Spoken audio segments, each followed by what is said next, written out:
Welcome everyone to Science with Stuna here on this fantastic Monday. Thank you all for joining and enjoying hopefully some of this wild weather outside or staying home nice and cozy in your houses because it looks like it's been raining quite a lot. So with that, we're excited to have you joining in here for our Harbor Wild Watch lesson from home. This is normally a workshop we do with classes and in schools for free as our programs that we do with Harbor Wild Watch. And we're hoping that wherever you're tuning in from, if you could just pop a little comment of who's tuning in, particularly your students, and what grade they're in and where you're tuning in from. So, we'll get that all squared away. One moment. Okay. All right. So today we get to learn about wetlands. And with our wetland experiment, we're going to learn what a wetland is, as well as why they're important, and we're even going to do a little bit of an experiment. So if you're tuning in for today's experiment, some things that you're going to need will be a pitcher of water, some dirt. We're going to be making dirty water so we can test how wetlands clean habitats, which means you'll also be needing to do some predictions. So we want you to make a guess about what types of materials might be helpful for cleaning some dirty water. For us, we have some things like cotton balls, there's some shredded kind of this wood chips that you might use in a hamster cage. We even have some of the coveted toilet paper, as well as shredded paper, beans, lentils, cereal. I don't know, I might even use my sock to try and clean up this dirty wetland. So with that, some other things you'll need are some cups. So we like 1 cup with a hole in it. So if you have a nice plastic cup laying around the house, we drilled a hole, but you're welcome to poke it, do whatever you need to do to make sure that when we pour water in, it will come out the bottom. And then of course, a cup to catch that water. I recommend having a nice clear cup so that we can see our results better. We want to know if this water is dirty or clean based on those materials you choose. So while you get those materials all squared away, we're going to hop into learning a little bit more about what makes a wetland a wetland. So I have this nice drawing over here. I'm going to see if I can move you closer. All right. So wetlands are found all over the world on every single continent except for one. And I'm wondering if in the comments you can guess what continent does not have any wetlands. Give you a hint. You might be thinking, ooh, somewhere with a desert, those places are too dry, and if I'm thinking of the word wetland, I'm going to be thinking land that's wet, right? But there's a lot of continents with deserts on them, and while that is a dry habitat, there are other habitats on the continent that will indeed have wetlands. So I'm thinking of somewhere, very cold, chilly. If you said Antarctica, you're correct. That is a place with no wetlands because all the water there is frozen. So, wetlands come in 4 different types. There are woody plants in wetlands. These are places called swamps. There are marshes, which have more reedy type plants. The picture we doodled over in the background is a classic marsh example with those nice cattails. And then there's 2 other types of wetlands. There are bogs and fens, and those are more kind of peaty, mossy type habitats. If you're interested, that might be a fun thing to do some further investigation on to learn more about the different types of wetlands and where they're found. So the wetland I have here today is kind of broken up into 3 different zones. So we have, of course, the wetland zone, which is right here in the middle. It's going to be somewhere where there's a nice depression in the land so that water can collect there. Now, wetlands, they're not always wet. Sometimes during the driest part of the season, so think like late summer, the water level will go down or evaporate. And you won't necessarily see the wet puddle, but if you see things like these cattails, that is a great clue that you're near a wetland. Wetlands are also, of course, great habitats for things like frogs. So if you're at a place where you hear frogs, then you're probably living close to a wetland. They are some of the most biodiverse habitats, meaning they have a lot of different life. So from the range of different plants to all the different animals, think things like birds, maybe a duck, quack, quack, or insects, mammals, spiders, amphibians, all sorts of cool things live in this wetland zone. Now, on either side of our wetland zone is another really important part of our habitat, and it's called the riparian zone. And riparian zones are kind of like the transition between wetland and dryland. And this, my friends, is going to be the key to our happy, healthy wetland. We'll get to that more later. But if you're going to draw your own wetland at home, the more plants that you can pack into this habitat, the better. So I tried to include some nice evergreen trees, lots of bushes, some conifers, so the trees that are lose their leaves in the fall, ferns. Really, the more scribbles, the better. Those will be some nice looking plants if you're drawing a wetland yourself. Now, on either side of our riparian zone, we have what's called the upland zone. The upland zone is where we're going to build things like our lovely houses and make communities. So again, if you're drawing a wetland at home, you could think, what do I want in my community? A candy shop? Throw it in there. Libraries, music halls, whatever it is that makes your community rocking and rolling. We'd love to see you stick that in an upland zone of your own. And so this is where people, build things. And all of these areas together kind of, form this lovely habitat. And so at one point, people didn't know how important these wetland habitats were.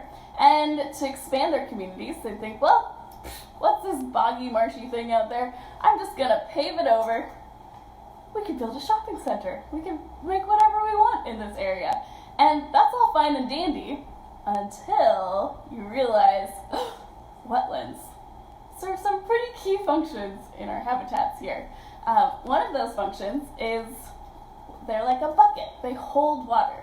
And so if there's no place for that water to go in your habitat, you're in trouble. It's going to flood your basements, and that's a stinky, moldy, messy problem there. So let's write a couple things. Say, a wetland is like a bucket because it holds water. So that's one key important thing about a wetland. We also think wetlands are really important because they move water.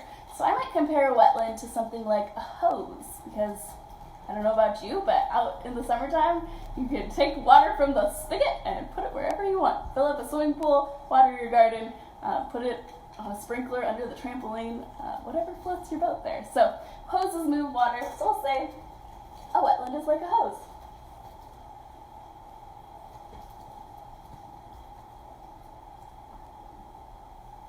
Now for our wetland here, that's going to move water either out into places like rivers.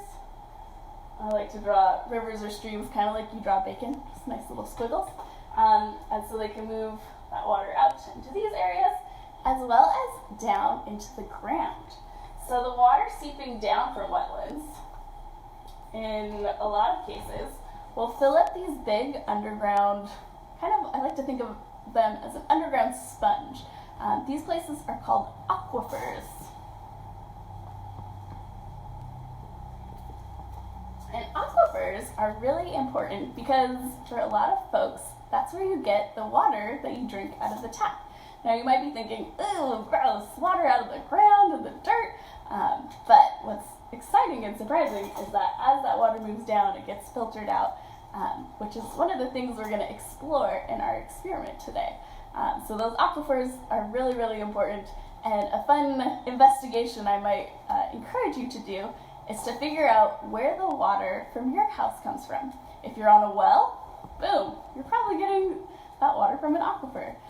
If your water comes from somewhere else, where might that be? And of course, how can you protect that? Because I know one thing, and that is mammals need water to live, and clean water is definitely ideal. So aquifers provide that. Ooh, sorry, just shifting and adjusting. All right, so we know that wetlands are like a bucket because they hold water. Wetlands are like a hose because they move water. There's a third important thing I want you to know about a wetland, and it's that they're like soap. Can anybody guess why a wetland might be compared to soap?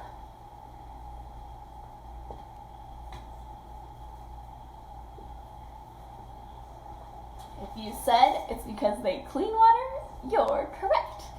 Wetlands clean water, and they do this in a couple different ways.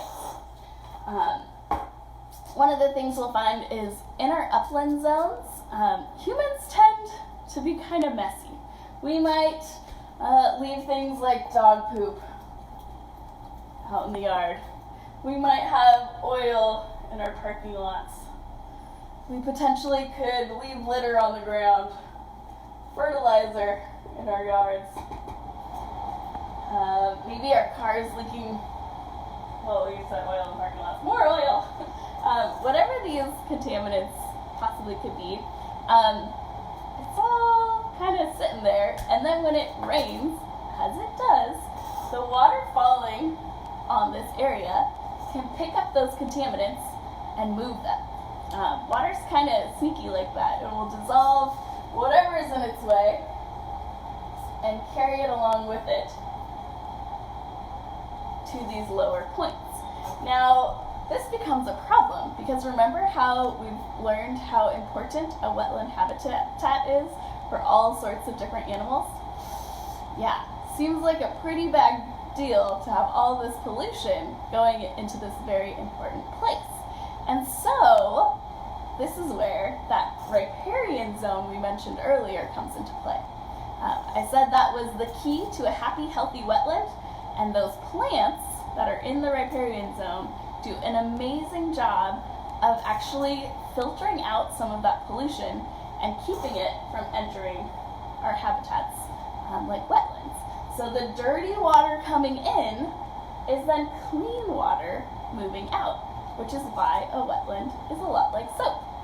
So now you know the importance of a wetland is to hold water, move water, and clean water, which leads us perfectly into our experiment today. So with that, hopefully you've had a chance to gather some of the supplies that you'll need. Again, a cup with a hole, a cup to catch the water, no hole, a pitcher of water that we're going to add some dirt to. I have a spoon, stir that dirty water up. And then, of course, hopefully you have some predictions about what materials might clean your wetland. Let me shift gears. Alright, so in our cup with a hole, this is kind of, we can think about the three things that make a wetland functional. One, they hold water. So this is your wetland cup. It's a lot like a bucket because it's going to hold water. Imagine trying to build a wetland just on your table or on your desk. Boy, that could be a pretty messy deal. So we're going to have a cup which is like a bucket, which holds water. In this cup, we're going to add some materials, and that's going to be like the soap that's going to clean the water, and then of course the hole in the bottom is going to move water. So if we pour that dirty water we just made into our wetland, our prediction would be that the materials you choose to layer in your cup will help clean that dirty water. So when it moves out, it'll be lovely. Now, of course, because we're trying not to make a complete mess, that other cup we have here is going to catch that water that you're pouring through your wetland. So I'm curious, I know we kind of are limited to the supplies that we have here, but if in your comment section, if you'd like to tell us what you're using today to try and filter your dirty water to keep this wetland nice and clean, let us know what you're trying, because we'd love to see how yours are working and maybe be inspired to add materials to our list. Woo! All right. Sorry about that. Okay. Shifting. Cool. All right. So, for this experiment, I really love it because it gives us a chance to make a model. Obviously, a wetland is not a plastic cup with various materials inside of it, but we're kind of mimicking reality, and that's what a model does. You can think of a modeled globe, right? You can't see the whole Earth, so if we can shrink it into a tinier thing, we can then look at the different continents and countries and the equator, oceans, whatever it is you might be investigating. So just like a globe is a model, this little wetland in a cup is going to be a model for our wetland. So I'm thinking, I have a couple prepared already, but in the spirit of making a quality experiment, I want to talk a little bit about variables. And so the materials that you're putting in your cup are going to be different variables you're testing. So one thing that we were careful to do is to add the same amount of materials for each thing to test against. So what I did is I have two different examples here. I have a wetland that has 1/3 of a cup of lentils, 1/3 of a cup of some shredded wood chips, and then 1/3 of a cup of pinto beans. And I'm thinking that these materials might do a pretty good job of filtering some of that dirty water out. Now, I prepared another example where I changed the variable by adding another ingredient. I have the same layers, only at the bottom I added some little cotton swabs, kind of like a cotton ball, only, let me show you. It's a cotton square, so I don't have to fluff them out quite as much. So I'm predicting that one of these is going to do better than the other, but the only way to find out is to actually give it a test. So what we're going to do is do that. I'm going to see if I can't quite tell. Let's see this. Hopefully. Alright. It's very important that when you're doing this experiment at home, always keep your wetland cup above, we can call this our aquifer cup because it's catching the water that's moving, or a stream cup, whatever you prefer. And let's see how our first wetland model works. So, dirty water in, my prediction, clean water coming out.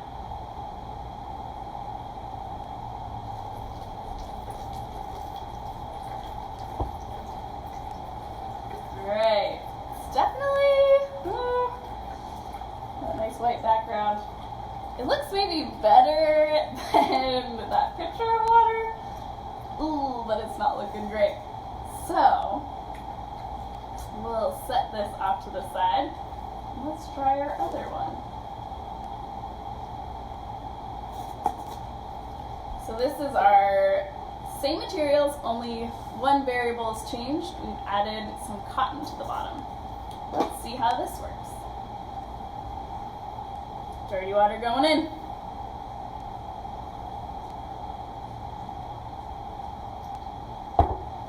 I'm making some observations. I'm noticing this one's flowing a little bit slower.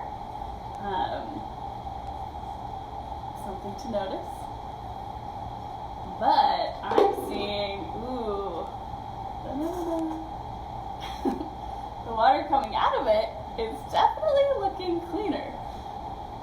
This is an exciting plot twist to our experiment here. I'd be curious to know in the comments what's working for your wetlands and maybe what's not working so well. Did anybody try some Cheerios or their sock? Someone has Lucky Charms. Lucky Charms? Ooh, I'd be curious if that makes your water kind of rainbow colored. That also kind of makes me hungry. I will say, for all of y'all out there, probably don't eat your wetlands. That would be a bad plan. But this is definitely looking a lot better than. It's hard to set it down. Our other example without the cotton ball. So that can tell me that by adding the variable of that layer of cotton, we really changed the outcome of our experiment here today. I'm curious, I don't know,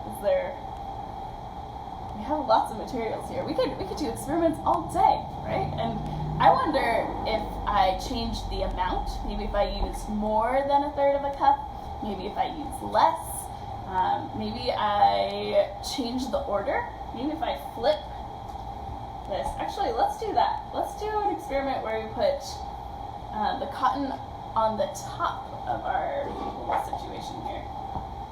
Let's make another one.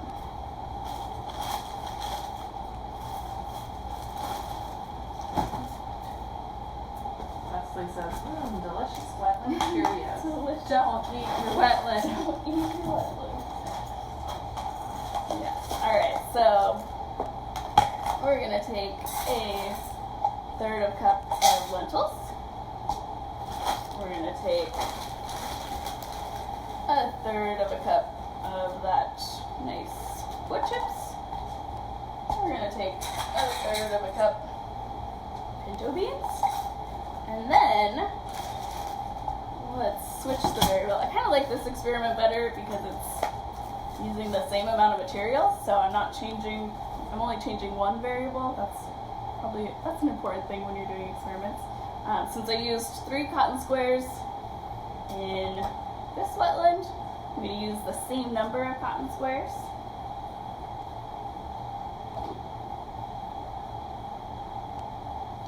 And then, kind of like that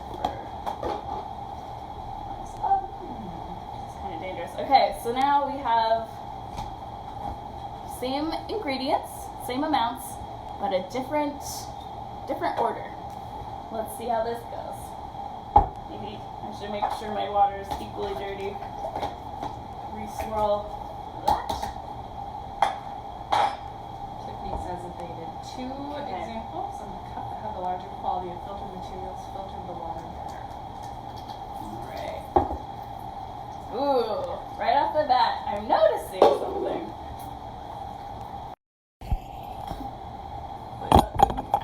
Sorry. Alright, the cotton on top didn't work as well as having the cotton on the bottom. Cotton on the bottom, cotton on the top. And then no cotton. Having the cotton on top almost makes our experiment as bad as not having any cotton at all. I'm going to guess this is partially due to the fact that cotton isn't perfectly catching, but if we look, you can see a lot of the dirt was caught up there, but it seems like having a bigger material on top can filter out the big pieces, a medium material in the middle maybe catches some of those medium pieces, smaller material, smaller pieces, and then that cotton is going to make sure that those really, really fine particles in our dirt don't make it through. Now, of course, we probably should also talk about, even with our clean example, I'm definitely not trusting that this cotton necessarily filtered out the fertilizer in this water, so even though it looks pretty clean, definitely not safe to drink. I think you could think of some other examples like carbon filters that you'd use in like a Brita filter. That's gonna maybe not clean your fertilizer dirt water, but definitely does its part to make sure to filter your tap water further. Although of course we live in Washington, we have pretty great access to safe, clean drinking water. So I'm definitely thankful for that. So that concludes our Wetland in a Cup experiment today. Hopefully some good takeaways were that by mimicking the riparian zone of our wetlands, we could learn a little bit more about how wetlands help clean the water that's moving out from this habitat into the streams as well as down into aquifers, and that those zones definitely play a part. Now, of course, our wetland, just because we have these fabulous riparian zones, this is by no means a free ride to just pollute, because those riparian zones definitely have kind of like a threshold. They can't take all our pollution, and so they need your help to make sure that we're doing our part to reduce the amount of oil leaks on our roads, scoop that dog poop. We're definitely excited for the month of April, it being Earth Day and all. We're going to be featuring some of our stewardship clips that give you some good tips for keeping our watershed clean. And so we hope that you can keep joining us for Monday Science with Stina adventures, as well as our other online program that we'll be submitting throughout the week. So with that, I hope you all learned and had fun with us. It's by no means required, but if you feel inspired, we'll take donations online. Our website is harborwildwatch.org. We definitely appreciate your support during this wild, weird time, and hope that you're all doing well out there and having fun doing science. Goodbye!